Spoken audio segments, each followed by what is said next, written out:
Hello friends, स्वागत है आप सभी का ऑनलाइन स्टडी विथ डीके के इस यूट्यूब चैनल पर। आज 13 मई है और 13 मई से संबंधित जितने भी करंट अफेयर्स के क्वेश्चन हैं आज इस वीडियो में हम डिस्कस करेंगे।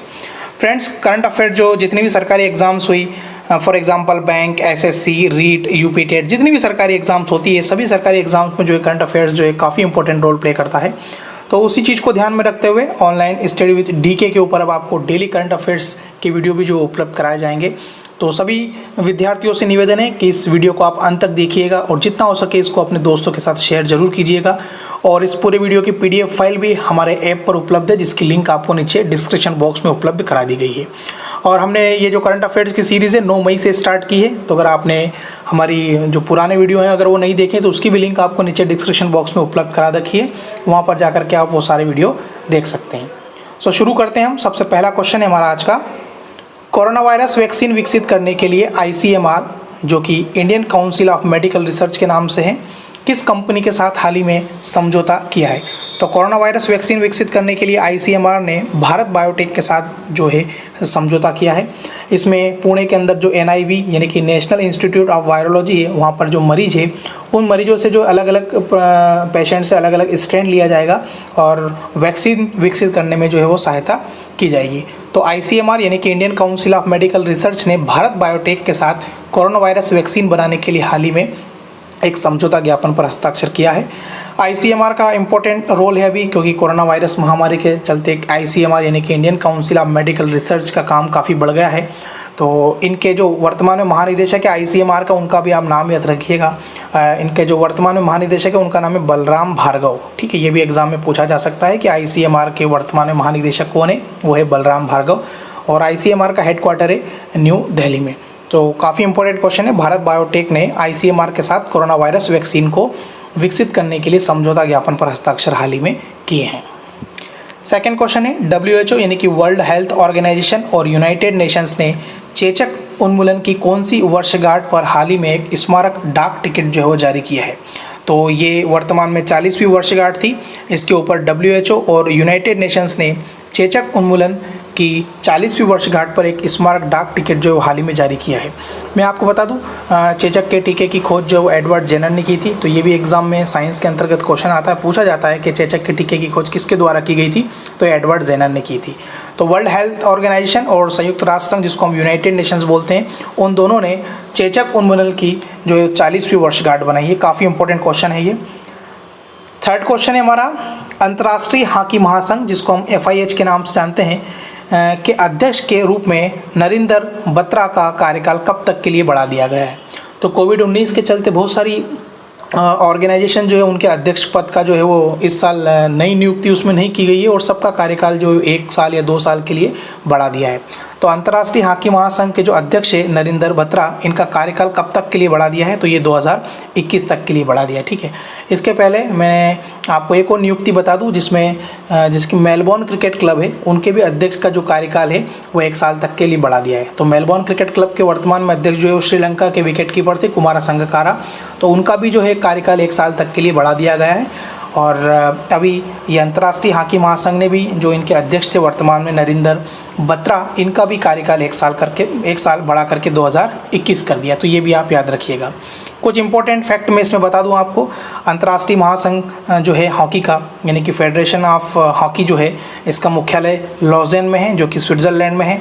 और FIH की स्थापना अगर आपसे पूछ ले अंतर्राष्ट्रीय हॉकी महासंघ की, तो ये 7 जनवरी 1924 को हुई थी।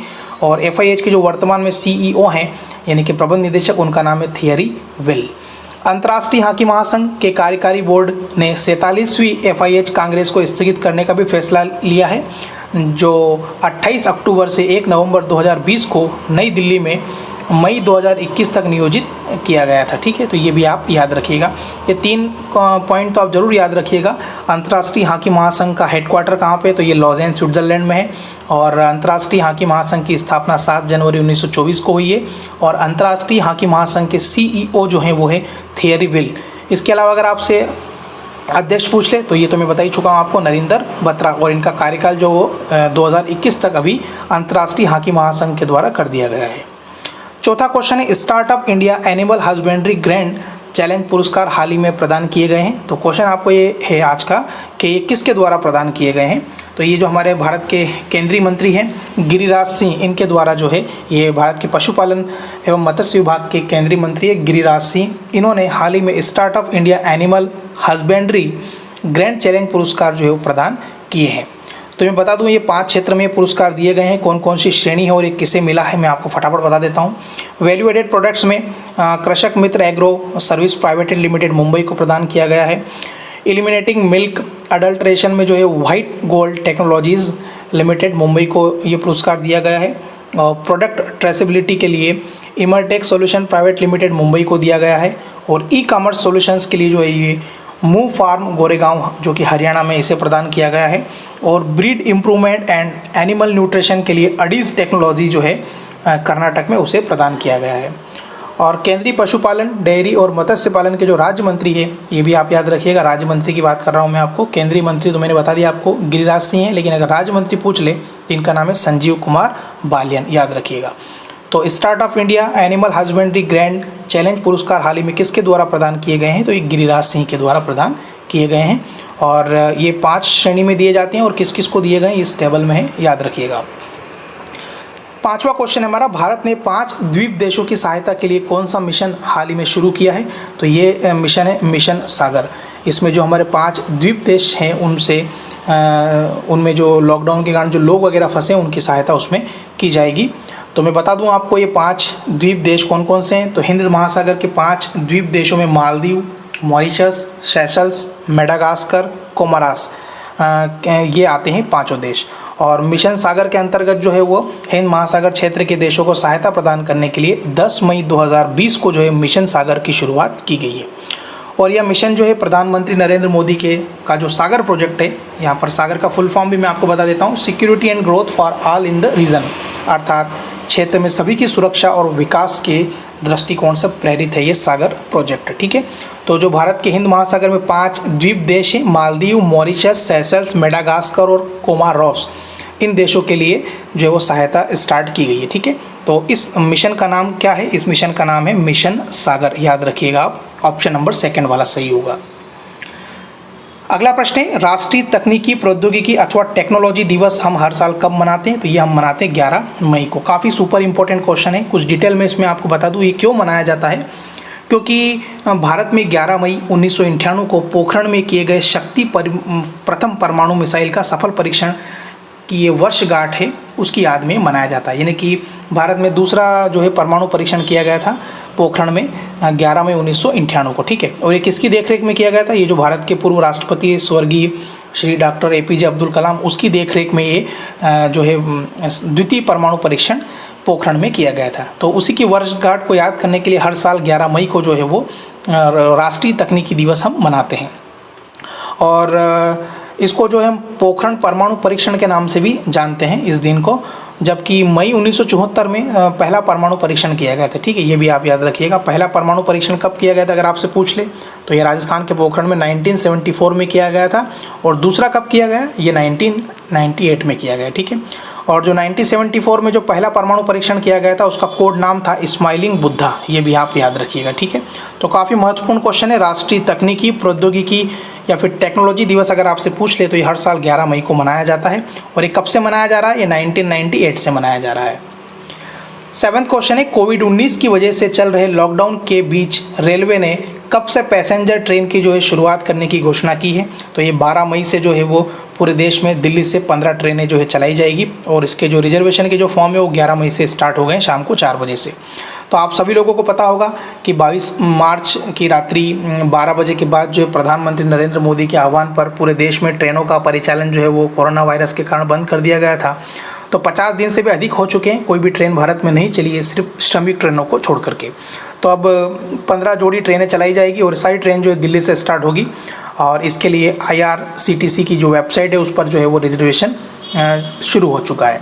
तो ये ट्रेनें नई दिल्ली से डिब्रूगढ़ के लिए, अगरतला, हावड़ा, पटना, बिलासपुर, रांची, भुवनेश्वर, सिकंदराबाद, बेंगलुरु, चेन्नई, तिरुवनंतपुरम, मडगांव, मुंबई सेंट्रल, अहमदाबाद और जम्मू तवी के लिए चलाई जाएगी। तो याद रखिएगा, काफ़ी इंपॉर्टेंट क्वेश्चन है ये। 12 मई से जो है वो ट्रेनों का परिचालन जो है वो शुरू कर दिया गया। सारी ट्रेन नहीं चलेगी, सिर्फ 15 ट्रेनों को स्टार्ट किया जाएगा। 8वां प्रश्न है, चाइनीज़ और इंडियन सैनिकों के बीच में सिक्किम में किस जगह यानी कि किस दर्रे या किस स्थान के पास में 10 मई को जो एक झड़प हो गई है। तो चाइनीज़ आर्मी और इंडियन आर्मी के बीच में एक दर्रा है, ये नाकुला दर्रा, यहाँ पर एक हाल ही में झड़प हो गई है, तो ये याद रखिएगा, काफ़ी इंपॉर्टेंट है। तो ये सिक्किम में पड़ता दर्रा, नाकुला दर्रा कहाँ पे है? सिक्किम में। तो मैं इसमें थोड़ी सी डिटेल बता देता हूँ। यह दुर्घटना नॉर्थ सिक्किम में मुगथांग से आगे नाकुला दर्रा के पास हुई है और इसमें 150 सोल्जर्स जो थे वो दोनों तरफ से थे और आपस में भिड़ गए और इसमें 11 चीनी सोल्जर्स को चोटें आई हैं और चार जो है वो इंडियन सैनिक भी इसमें घायल हुए हैं। और ये सिक्किम में है, नाकुला के पास। यहाँ पर दोनों देशों के सैनिकों का आमना सामना हुआ था, लेकिन फिर बाद में दोनों देशों के आपसी सहमति से इस माहौल को जो ठंडा कर दिया है। तो याद रखिएगा, चाइनीज़ और इंडियन आर्मी के बीच में सिक्किम में किस दर्रे के पास अभी मुठभेड़ हुई है? तो ये नाकुला के पास हुई है। क्वेश्चन नंबर 9 है, फेसबुक और सिल्वर लेक कंपनी के बाद किस कंपनी ने जियो प्लेटफॉर्म में 2.32% हिस्सा जो है वो 11,367 रुपये में खरीद लिया है। यानी कि मैं आपको बता दूं कि जियो प्लेटफॉर्म ये मुकेश अंबानी की कंपनी है, रिलायंस जियो।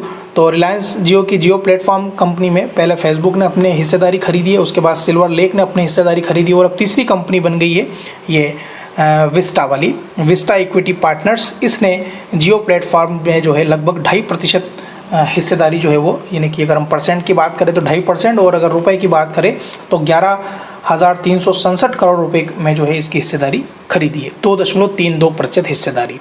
तो 3 कंपनियां हो गई जिसने जियो प्लेटफॉर्म में अपनी हिस्सेदारी खरीदी, एक तो फेसबुक, एक सिल्वर लेक और एक विस्टा इक्विटी पार्टनर्स। तो ये जो है कंपनी ये प्राइवेट इक्विटी फर्म है अमेरिका की और दुनिया भर में टेक्नोलॉजी सेक्टर के रूप में निवेश करती है और यह डील 11,367 करोड़ रुपए में हुई है और यह निवेश जियो प्लेटफॉर्म्स के इक्विटी मूल्य 4.91 लाख करोड़ रुपए और इंटरप्राइज वैल्यू 5.16 लाख करोड़ रुपए पर किया गया है। काफ़ी इंपॉर्टेंट डील है, याद रखिएगा आप। इस वीडियो का हमारा करंट अफेयर्स का लास्ट क्वेश्चन है, उसके बाद हम स्टैटिक जीके के 2 क्वेश्चन डिस्कस करेंगे। क्वेश्चन नंबर 10वां है हमारा, किस भारतीय कंपनी ने 14 मई को राइट्स इशू लाने का जो है वो ऐलान किया है? तो ये रिलायंस इंडस्ट्री के द्वारा राइट्स इशू लाने का अभी हाल ही में फैसला किया गया है। इस राइट्स इशू में योग्य शेयर धारक को उनके पास मौजूदा हर 15 शेयरों पर एक शेयर खरीदने का अधिकार दिया जाएगा और जिनके पास रिलायंस के शेयर नहीं हैं वो इसमें हिस्सा नहीं दे सकते हैं। और रिलायंस इंडस्ट्रीज़ को BSE और NSE ने राइट्स इशू लाने की अनुमति भी दी है और राइट्स इशू में उनके पास मौजूद हर 15 शेयरों पर एक शेयर खरीदने का अधिकार होगा। तो याद रखिएगा आप, राइट्स इशू रिलायंस इंडस्ट्री के द्वारा शुरू किया गया है, इसमें 14 मई से जो स्टार्ट किया जाएगा। रिलायंस इंडस्ट्री के जो मालिक है उनका नाम है मुकेश अंबानी, याद रखिएगा। अब हम डिस्कस करते हैं हमारे स्टेट जीके के 2 क्वेश्चन। तो पहला प्रश्न है, विश्व स्तर पर सबसे बड़ी रेल व्यवस्था किस देश की है? याद रखिएगा, काफ़ी महत्वपूर्ण क्वेश्चन है। तो ये तो आपको पता होगा कि भारतीय रेल जो है 17 जोनों में बटा हुआ है और एक क्वेश्चन और पूछा जाता है। पहले तो मैं इस क्वेश्चन का आंसर बता दूं आपको, विश्व स्तर पर सबसे बड़ी रेल व्यवस्था जो है वो है अमेरिका की, याद रखिएगा। चलिए मैं आपसे एक क्वेश्चन पूछता हूँ, भारत का विश्व रेल व्यवस्था पर के मामले में कौन से नंबर पर भारत आता है? ठीक है, क्वेश्चन एक बार फिर सुन लीजिए आप। रेल व्यवस्था के मामले में भारत की स्थिति दुनिया में किस नंबर पर है? अगर आपको पता है तो कमेंट्स करके बताइए। सबसे बड़ी रेल व्यवस्था तो है अमेरिका की, भारत कितने नंबर पर आता है? अगर आपको इसका आंसर पता है तो कमेंट्स करके आप बताइए। एक क्वेश्चन मैं इसमें और बता देता हूँ कि भारतीय रेल जो है वो 17 जोनों में बटा हुआ है और भारत में जो पहली रेल जो है वो कब चली थी, ये भी क्वेश्चन आप कमेंट्स बॉक्स में कमेंट्स करके मुझे बताइए। तो 2 क्वेश्चन मैंने आपसे पूछे, भारत की स्थिति पूरे विश्व में रेल व्यवस्था में कितने नंबर पर है, एक तो ये, और दूसरा क्वेश्चन मैंने आपसे पूछा है भारत में पहली रेलगाड़ी कब चली थी, कहाँ से कहाँ तक चली थी और कितने किलोमीटर चली थी। इन सब चीज़ों की जानकारी अगर आपको पता है तो कमेंट्स बॉक्स में कमेंट करके बताइए। क्वेश्चन रिपीट कर देता हूँ। पहला तो क्वेश्चन आपका ये है कि विश्व में भारत की जो रेल व्यवस्था है वो कितने नंबर पर है, पहला क्वेश्चन है। दूसरा है कि भारत में पहली रेलगाड़ी कब चली थी, कहाँ से कहाँ तक चली थी और कितने किलोमीटर तक चली थी। अगर आपको इसका आंसर पता है तो कमेंट्स करके बताइए। अगला एक और स्टैटिक जीके का हमारा क्वेश्चन है, ये भी मैंने रेलवे से ही शामिल किया है। भारत में राजधानी एक्सप्रेस का परिचालन जो है वो कब शुरू हुआ? तो ये 1969 यानी कि 1969 में स्टार्ट हुआ था। तो ये भी आप याद रखिएगा। तो फ्रेंड्स, ये थे आज के करंट अफेयर्स के क्वेश्चन आंसर्स। आपको वीडियो कैसा लगा प्लीज़ कमेंट्स करके आप जरूर बताइएगा। व्यूज़ की संख्या काफ़ी कम है, तो मैं आप सभी स्टूडेंट से ये रिक्वेस्ट कर रहा हूँ कि जितना हो सके इस वीडियो को अपने दोस्तों के साथ शेयर कीजिए और हम डेली करंट अफेयर्स के अंतर्गत 10 तो करंट अफेयर्स के क्वेश्चन और 2 स्टडी जीके के क्वेश्चन डिस्कस करेंगे। व्यूज़ अगर अच्छे रहें तो आगे हम और भी इन क्वेश्चंस को इंक्रीज़ करेंगे और आपके लिए बहुत अच्छे वीडियोस जो है करंट अफेयर्स के बना करके लेके आएंगे। तो वीडियो देखने के लिए आप सभी का बहुत बहुत धन्यवाद। जो 2 क्वेश्चन मैंने पूछे हैं उनके आंसर अगर आपको पता है तो कमेंट्स बॉक्स में कमेंट्स करके आप उनके आंसर्स जरूर दिएगा। फिर मिलते हैं नेक्स्ट वीडियो के साथ, तब तक गुड बाय, टेक केयर, अपना ध्यान रखिए।